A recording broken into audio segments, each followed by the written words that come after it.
It's my pleasure to invite the Lord Mayor of Kampala City. The Lord Mayor, Erias Lukwago, is an advocate of the High Court, and it is under his chambers that I practice and lead the team in Uganda. Apart from that, the Lord Mayor is also the president of a party known as FDC Katonga, which is the party of Kizza Besigye. So he is here in his various capacities. He is a very serious lawyer, a very good lawyer. The way they have conducted the case, and some of you have seen him on the internet, huyu ni moto wa kuotewa mbali. Karibu sana, Lord Mayor. In Kiganda, Omulodi. Thank you, my dear sister, the Honorable Martha Karua. In fact, that is a household name there, and she has perfected it, Omulodi. Your Excellencies, my senior brother, Rigiji, Your Excellency Kalonzo Musyoka, and Wamaru and others who are here, the principals of different entities, and my dear sister Dorothy here from Tanzania, all of you members of PLP. PLP?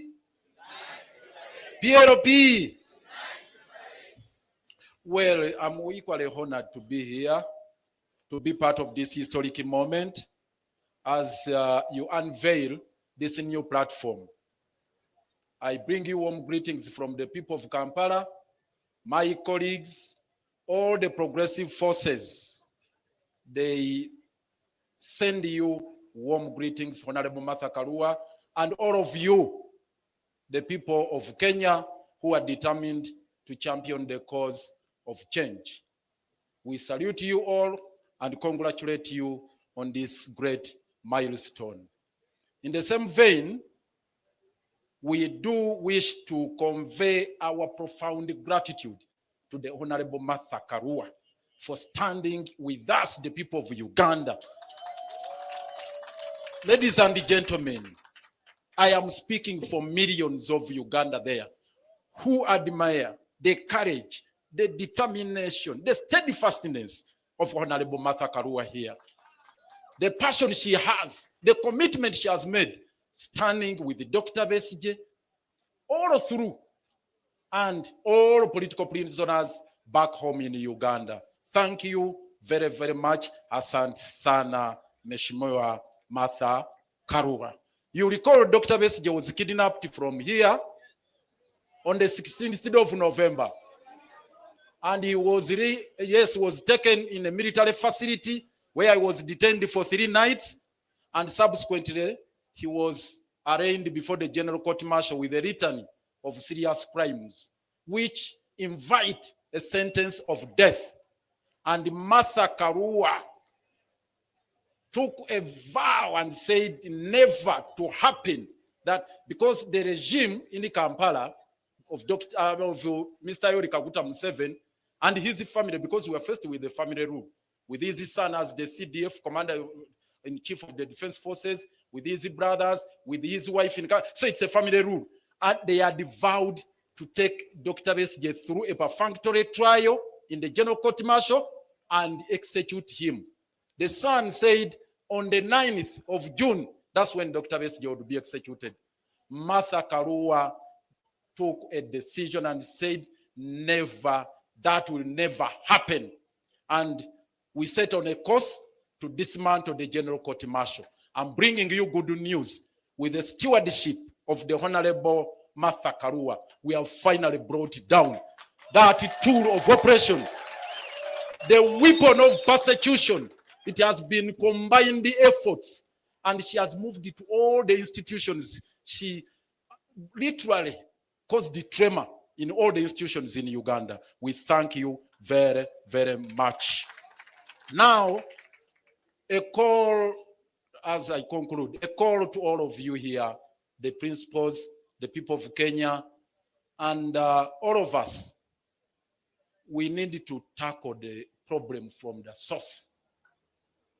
This issue of kidnaps. I heard some member of parliament here say that Kenya is now the capital, not Nairobi. Kenya, the capital of kidnaps in East Africa. But the cradle is Uganda. The patron of autocracy, the patron of dictatorship, the patron of oppression and suppression, repression, is none other than General Kaguta Yoweri Museveni. That's where all the problems are coming from. And I must commend the Gen Z during Mandamano who paid the visit to our embassy here. Thank you. You paid a visit, a courtesy visit. Please, it was a courtesy visit. But it was a serious one. And it sent very powerful signals back in Kampala. And the same problem emanating from Uganda, it is spilling over. Now in Tanzania, in DRC. Again, our headquarters, our embassy was attacked, was invaded. And the people of DRC are wondering, Uganda, our second forex earner after coffee, is gold. Our second forex earner, our second major export is gold. But we don't have gold mines in Uganda. Then they say, how can this happen? So in DRC, they are crying. South Sudan, they are crying. Kenya here, we got shocked. And this is my call. We got shocked.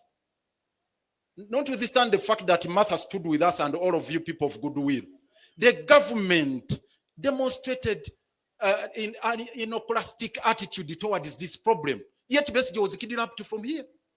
There was no official statement to condemn the act of rendition. Up to the present moment, it has not been made. And remember, Museveni's son had warned Kenya that one day I will invade Kenya. Indeed, he abused the territorial integrity of Kenya, crossed over to Riverside here, kidnapped Besigye, and took him back without even going through immigration.